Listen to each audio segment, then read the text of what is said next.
Hello ছোট ভাই, আজকে আমি বানাবো হচ্ছে আলুর দম, কিন্তু কিভাবে বানাই আমি সঠিক জানি না। আমি আবার আমার স্টাইলে বানাচ্ছি। আর তোমরা কিভাবে বানাও আমি সেটা জানি না। তোমরা বলবে যে এইভাবেই বানানো হয় না অন্যভাবে বানানো হয়। আমি আমার নিজের মতো করে বানাচ্ছি, জানি না সঠিক, দেখি কেমন লাগে। আমি এইভাবেই করি নিজের মতো করে।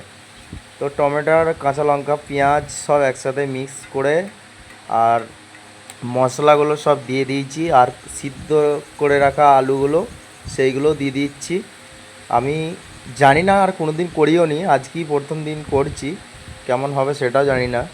দিয়ে এইভাবে সব আলুগুলো একটু মাখা মাখা করে নেবো। আলুর দম এইভাবেও হয়, আর গোটা গোটা রাখে ওটাও হয়, সেটা আমি জানি, কিন্তু কিভাবে করে সেটা জানি না।